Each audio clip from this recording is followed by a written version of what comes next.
everyone. It's Marissa Lachlan from Joanne's Place here, and you're listening to the Wellness on Purpose podcast. There is no linear path along one's wellness journey, and it is very easy to get caught up in the latest health trends found on social media, which tend to redirect our wellness journeys. Things like, what's the difference between clean and dirty eating? How should I reduce my stress? How do I know if I'm regular? How much sleep should I be getting? What even is cortisol? And do I need to be taking a multivitamin? There is so much information being released in the wellness industry on and offline, and it can be very challenging to not jump on every bandwagon we read about. Here at the Wellness on Purpose podcast, our intention is to connect with experts in our community to inspire and educate you to take the next impactful and realistic step in your journey to live wellness on purpose now and for future generations.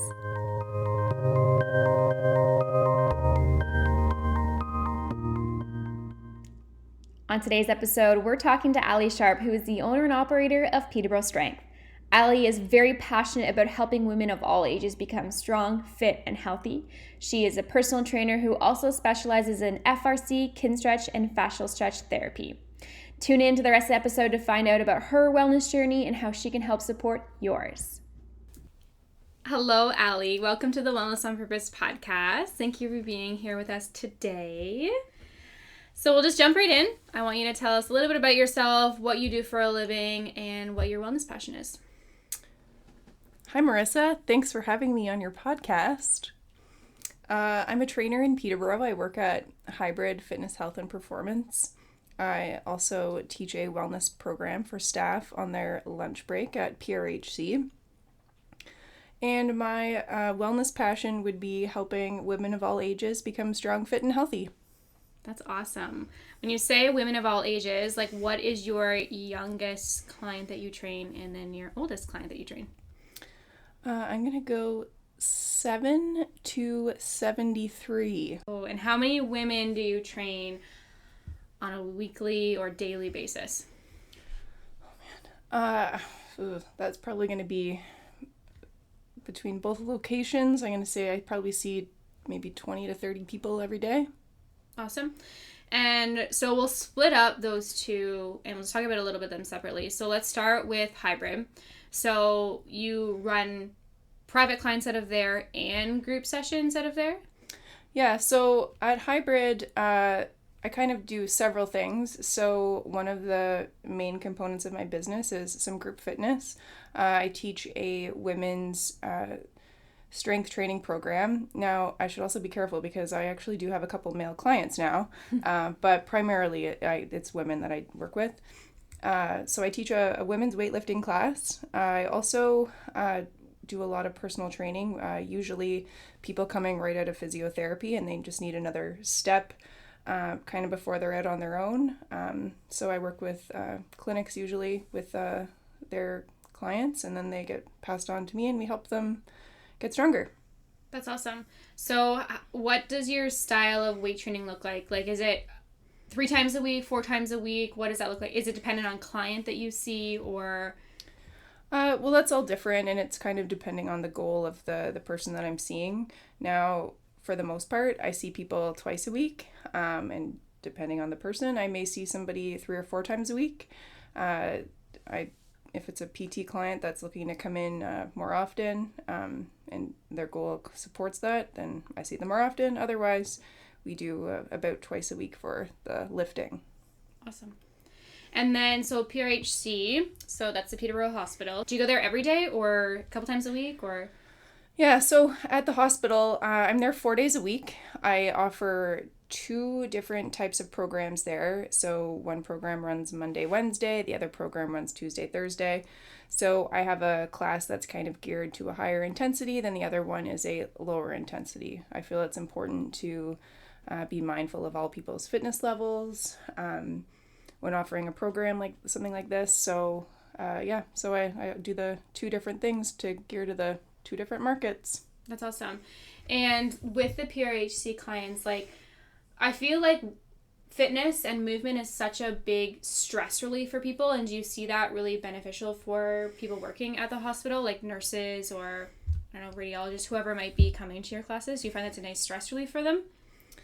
Yeah, so a lot of them are there for stress relief. And the people that I see, they're not necessarily nurses or doctors. It's more admin staff that have, some risks associated with having a desk-bound job. So getting people moving on their lunch break, just helps with productivity as well as, kind of keeping the body healthy and, takes away from their day just for a little bit so they can get outside and do some exercise. That's awesome. So how long have you been a personal trainer for? Oh, this is going on year 12. Wow. Possibly 13. I don't know if I'm going to count, while I was in college, but yeah, we'll say 12. And did you always know that you wanted to be in the wellness industry as a personal trainer, or before you're a personal trainer, did you have another route that you were debating going down? When I was a kid, I wanted to be a fashion designer. I used to like drawing different outfits. Most of them were reminiscent of a Spice Girls type shoe and outfit. That thing didn't pan out for me. So actually in high school, I wanted to get into the paramedic program. That never happened. Took a year off. Wasn't sure really what I wanted to do. So I figured if I'm going to go into college, I might as well take something that I'm going to learn something from, something that was an interest of mine. So I took a program at Algonquin College in Ottawa, and it was the Fitness and Health Promotion Program. Yeah, that's kind of how I ended up doing what I'm doing. So you started with that certification, and then with being a personal trainer out of Algonquin, you've done other certifications since then, right? Yeah, I think continuing education is super important, probably in every field, especially in ours, just because, there's a lot of trends and fads and all that kind of come around, but just making sure that you're constantly improving your skill set, and that could be in any capacity. Now, this could be, taking nutrition courses. This could be going to conferences or symposiums or just the learning process in general. So I do like to take a couple certifications every year. In the last couple years, I guess, I would say that my focus has been more towards mobility certifications. So I've done quite a few out of the functional range conditioning series. So I've taken that one as well as the kin stretch, as well as the fascial stretch, which I have found to be incredibly useful for pretty much everyone. I use it with athletes. I use it with, I've done it on kids. I've done it on older adults. It seems to be really, really helpful. So do you group all three, like fascia, FRC, and kin stretch all in like one, or do you do them like as separate modalities? I try to merge the functional range conditioning. If you're not familiar with what that is, it's a joint-based mobility program. It involves improving one's range of motion through various exercises. Now, the concept behind it is that you want to have control over your range of motion, and that would be your active range of motion. But what people commonly look at in terms of mobility or flexibility is just holding stretches for long periods of time. So instead of doing that, we kind of get better results by incorporating end range strength movements to encourage a healthier, safer range of motion when people are just in everyday life or while they're working out. So I use a combo of that with people with the fascial stretch. And if you're unsure of what fascial stretch therapy is, it's a table-based stretch where the client would be on a table, similar to like a massage table, and they'd be strapped down, and I would take them through various stretches. And then so I've just found combining the two have been really effective. And kin stretch is basically using a functional range conditioning in a group setting. So I've done that before with athletes. I've done that with the Petes. I've done it with various hockey groups at Hybrid, as well as some general overall non-athletes. So yeah. And with your clients that you see for your group classes, do you try to incorporate that into those training sessions as well, or are they kind of kept separate? I don't do often fascial stretch in a class setting just because, I would like my attention to be focusing on what people are doing. But in the situation that someone comes in and, they may feel like their hips are tight or they may have a little bit of knee pain, something like that, or their lats may be feeling tight, I may just throw them on the table for 2 or 3 minutes and just do a couple stretches just so they can go about their workout. But in my classes, one of my main focuses is making sure that people are including mobility in every workout. So we always begin our warm-up with, they're called controlled articular rotations. So these are just full body range of motion movements. We do every joint, and then we go on to some activation and then into our workout. That's awesome. You mentioned that you see clients right out of physio too as well. Like if you were to see a physio patient, would your first like action with helping them be like stretch, or would it be right into training, or is it different based on each client? Yeah, so my preference is working with the physiotherapist. So I kind of shout out to Pulse Physio. I see a lot of people from them, and I really like this because they're very big on incorporating exercise and strength training into a rehab program. So that will help the patient or client kind of take their own issues into their hands by facilitating their own strength and rehab on their own. So I'll work with them. They'll send me some recommendations based on the patient or client that they have. And we kind of communicate back and forth with how that person's doing, and anything that they'd like to see that person doing, anything that person needs to be avoiding. Yeah. If they weren't being referred to from a physio or another therapist, how would someone know they needed any of those other modalities that you use? Sometimes when people come in, based on just a simple intake form, usually if someone's presenting some pain and it's been long-term, not necessarily just acute, it's in the best interest of the trainer to refer out, figure out kind of what's going on. It's not in our scope of practice to be diagnosing people with things. So when you're working with a professional, it also looks really good on you that, you can refer out and you're staying within your scope of practice, which I think is sometimes missed in our community. But yeah, working with them, it's been great. It's good for business, obviously, when you have this type of relationship with these other health practitioners. But yeah, I would say either some pain or movement dysfunction would be in a situation where I would be referring out just to make sure that we're good to go, just being safe, because that can also be a liability if someone's negligent. Mm-hmm. Would somebody continuously get treatments in those like FRC or fascia? Like how often would you use those with your clients? Would it be like a weekly thing, or? So it would also depend on what it is that we're dealing with. If it's something that's, I'll just use goalies as an example in hockey. It's in the best interest of a goalie to be continuously doing mobility exercises so they can keep the range of motion that they have. And that may be a daily practice for some. Now, other people, we'll say other hockey players, they may not need to do something daily. Obviously, it would be beneficial if they were doing things daily, but that may not always be the case. But it also depends on kind of how rapid they want to see results. Now, more may not always necessarily be better, but just incorporating mobility daily is important with the person. So anyways, back to what your question was. I guess it's highly individual on the person. Yeah. So, and if it's sport related or, maybe even workplace related, I would recommend daily and stretching for people who are in a desk bound job and mobilizing. So it's highly dependent. Do you see any type of injury that you're dealing with that's very repetitive in your field?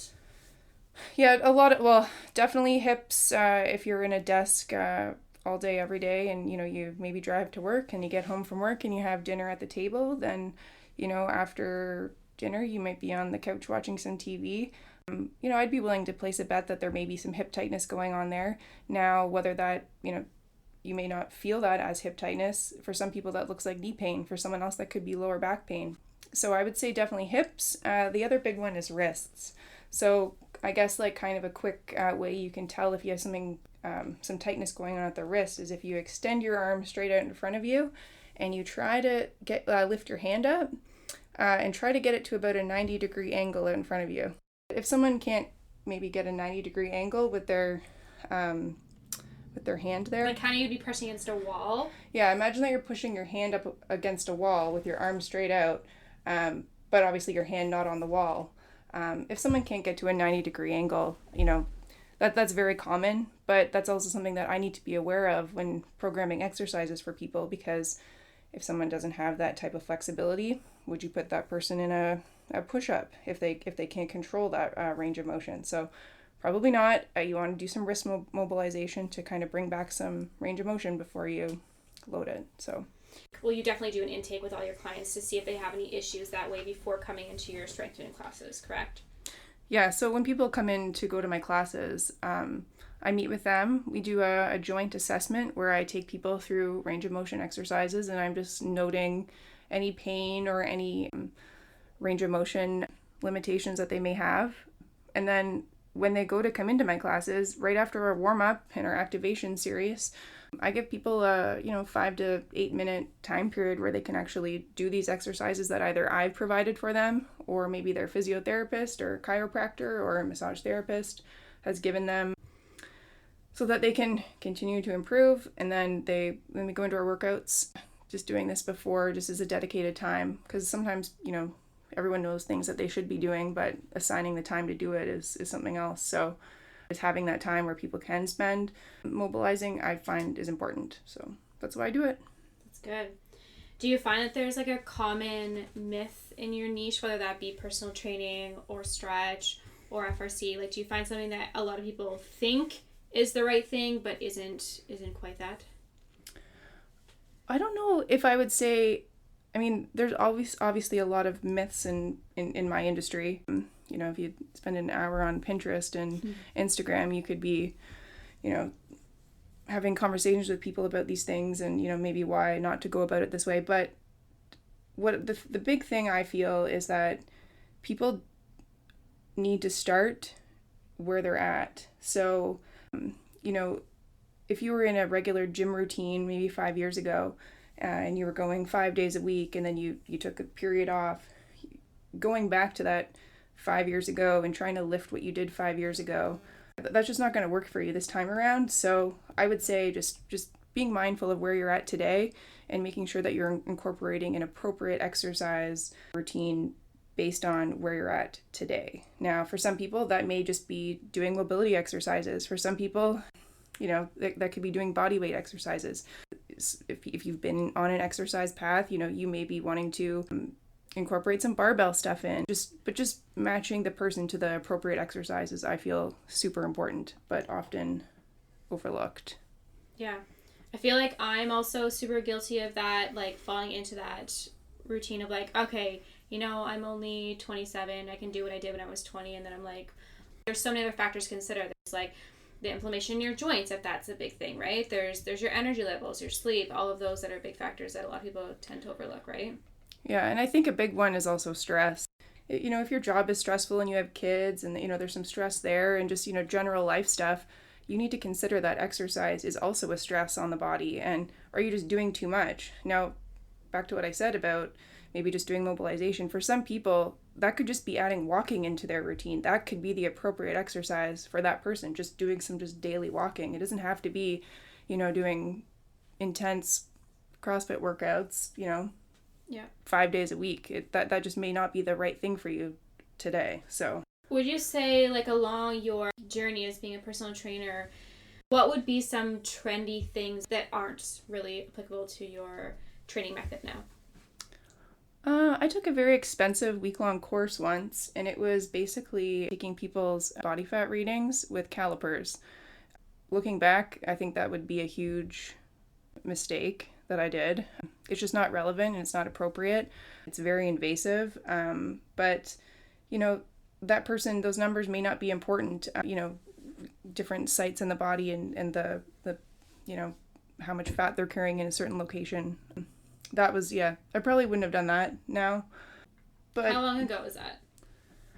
Oh, that probably was, I'm going to say 8 years ago.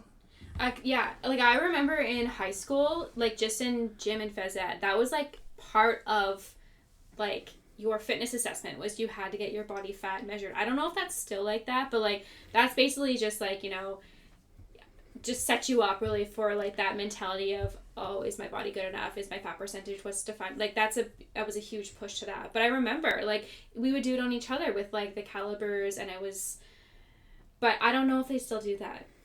I don't know. And there's different, research based on like the effectiveness of different ways of, I guess, measuring your body fat. But for the most part, just, just simple measurements with a measuring tape is just enough. Sometimes even just taking photos is fine. All of these things I don't ever push on anyone. If they want to do it, sometimes people want to do it and they don't want to know the numbers, and I just kind of keep them. And I'm talking about measuring tape. They just need a baseline and then just something to look back to later. But I don't know, there's always lots of fads. I don't, the Bosu ball, it was a big thing for a while, but it's come back around this time. There's a guy doing a lot of research with that stuff now. It's interesting. But yeah, who knows? Like, you think it's coming in trend again, like at this time? Yeah, there's a guy. His name is David Weck, I believe, and he's been doing some stuff with the Bosu ball and also these like interesting like little shaker things.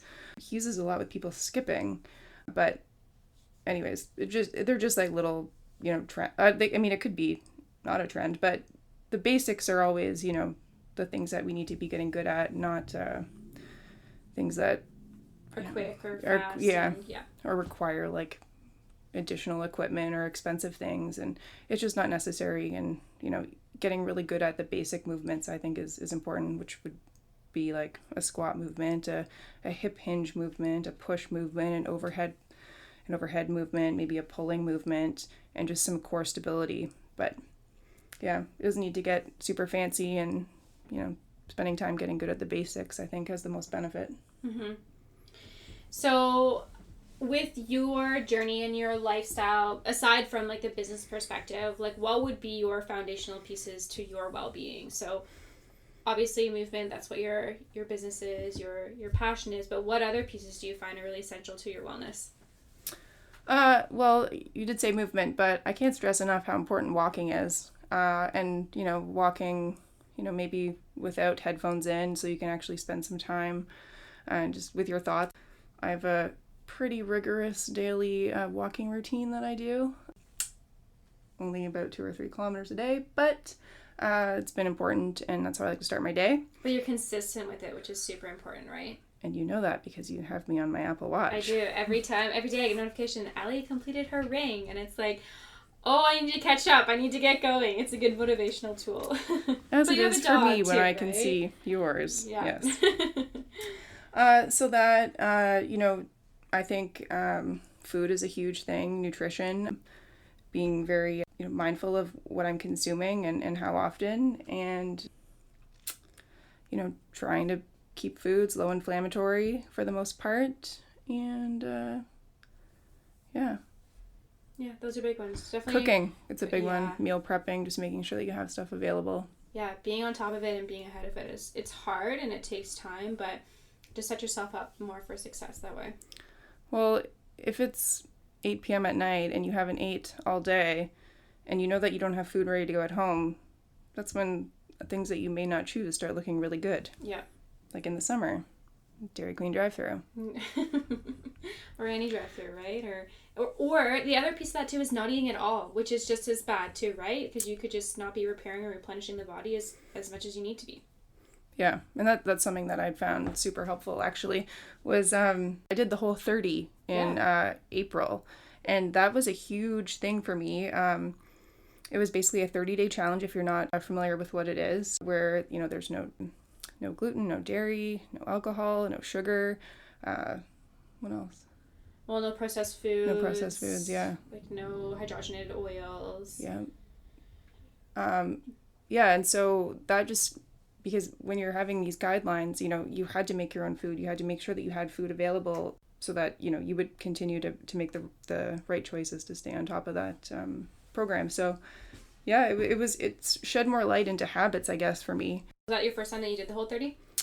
It was the first time I did it for the whole month consistently. Now, I'm sure that we all have days where, we had a full Whole30 day, but that's not the point of the program. But yeah. Do you find that after the program it was easy to keep those habits intact, or did you find that you through you did it in April, so May, June, do you feel like those habits have kind of set by the wayside, or do you find that there's still things that you can kind of implement when you can? I've kept up with more or less routines that I had put in place. So just making sure that I always have the right foods for breakfast, and you know, I do a meat subscription box. It comes, you know, every month, and just so that I have that stuff available, just so there's no excuses. So your meat subscription box, that's the True Local box? Yes. Yeah, which is DTA based, right? Yeah. Yeah. Yeah. Comes And right to your door. I get it shipped to the gym just because there's, you know, always someone there. And yeah, it comes in like a styrofoam box that's on dry ice, and I've never not had it be completely frozen. So yeah, so it comes, you kind of pick out the stuff that you want, and it gets shipped to you, and it's super handy. Nice. And a lot of the meat, actually, I should say, it's usually like grass-fed or organic. Or... Yeah, but also local. I had stuff from Keene come, nice. Which is like interesting that it, you know, went from Keene to Toronto, then back to this area. But, you know. That's awesome. We'll include the link for True Local in the show notes so you guys can see what Ally's talking about.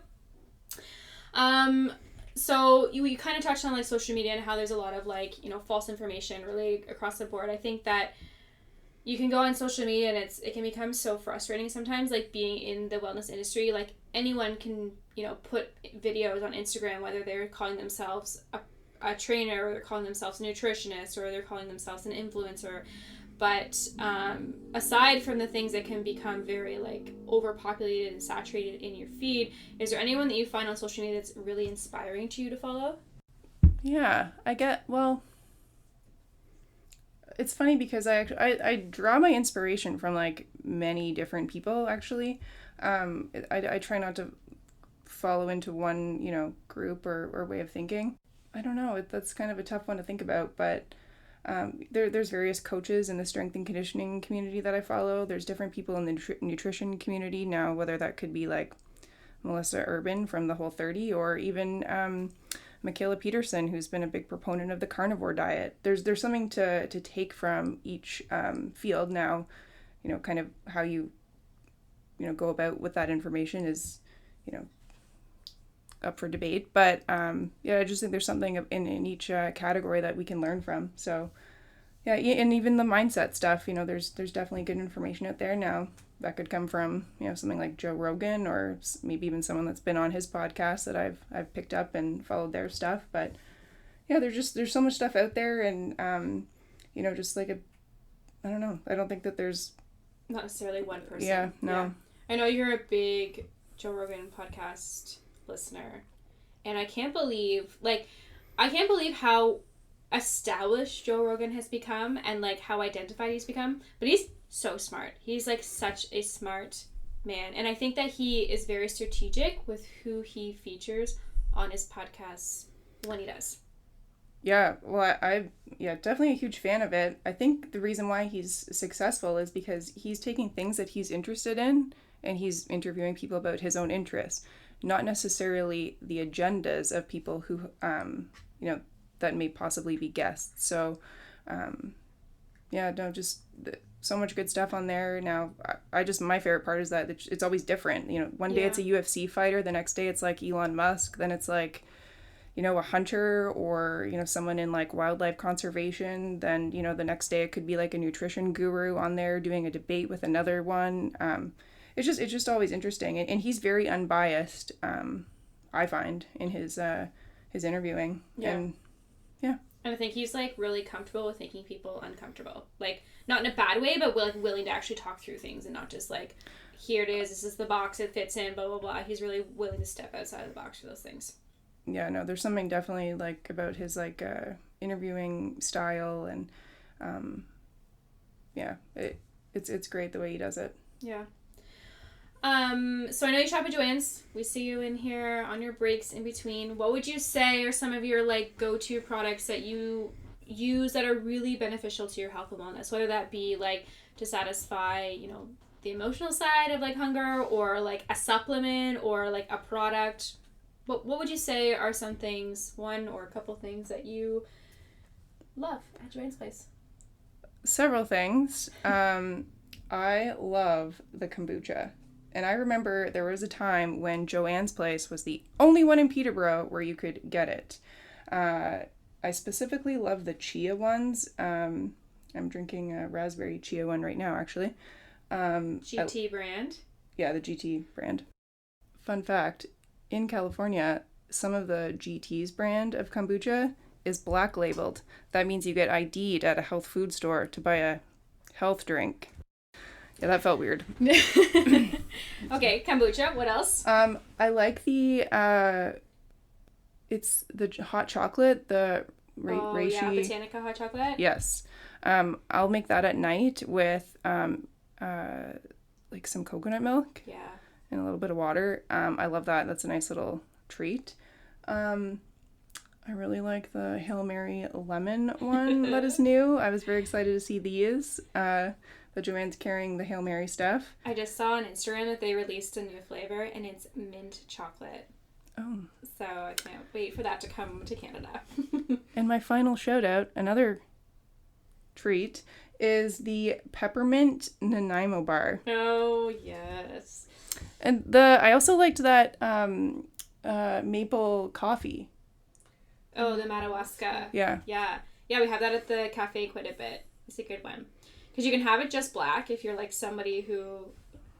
Like I need a little bit of flavor in my coffee. Like whether that's like an almond creamer or something. I want something of a flavor. But I can just drink that black because it's got that little bit of maple undertone. Yeah. And I another... Oh, should I keep going? Yeah. I liked that that shampoo bar.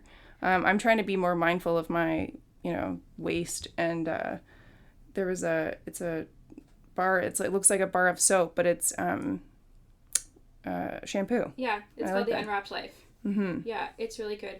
It's amazing, like how many companies are now coming out with like shampoo bars and the conditioning bars just to be more eco-friendly. It's awesome. Yeah, well, it's good to see these other options out there because for a long time it was really hard to find stuff. Yeah. So I feel like the shampoo bar, you were a little bit on the fence. I remember talking about it, and you're like, I don't know, but you like it, right? I do. Yeah. Yep, I do like it. You got to get used to the fact that it doesn't sud like a regular shampoo, but it still does a little bit. Yeah. Good. Awesome. Yeah. Okay, the one final amazing question. You're stuck on an elevator for 20 flights with somebody. Tell me what piece of valuable wellness information that you would give to them that they could make the impactful shift in their life today. Well, if you know me at all, I would never actually shove something down someone's throat in an elevator. I would probably wait for them to ask. Yeah. But we'll pretend that they asked. I would just say, look after your body, be mindful of your joints. That's like the structure of your body. Everyone's very, concerned with muscle and all that. But I think that the joints, just making sure that those are good and healthy and strong, and you're taking those through the range of motion that they need. It's one of those use it or lose it things. And if you're at a desk all day, are we at 20 floors yet? Yeah. Just to spend some time doing daily mobilization just so that you're not feeling the effects of your workplace. But also, I guess I would say just make sure that in your fitness journey or your wellness journey, they actually like what you're doing. Yeah, that's big. I feel like so many people will drag out things that they just don't like. And I've been there before. I've definitely pulled in parking lots and sat outside in parking lots for an hour before I could finally get up the, motivation to go inside. But yeah, it's make sure that you're actually doing what you like. There's so many options out there in terms of exercise, and whether it's a body pump class or a yoga class, strength training, running, do what you like, because that's gonna make it so that it's sustainable for you. The things that aren't sustainable are when you're doing the things you don't like. So yeah. And you can see the opposite results of what you're trying to achieve if you're doing something that you don't like, right? Yeah, or you just won't continue it at all. Yeah. So, and that, I guess that would also go with food stuff too. If you don't like what you're eating and you're just kind of, doing it to do it, you're not gonna. Yeah. Yeah. That's a huge mindful piece that comes with it. Yes. Yeah. That's awesome.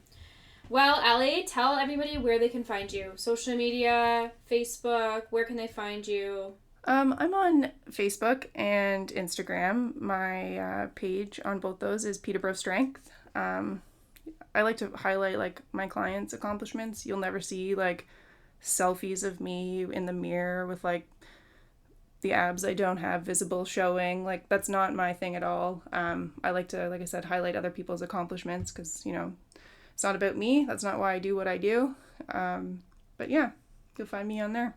Awesome. We'll tag all of Ally's handles in the show notes and how you can contact her there. Great. Thanks so much for coming today and being on our podcast, Ally. Thanks for having me. Yeah, no problem.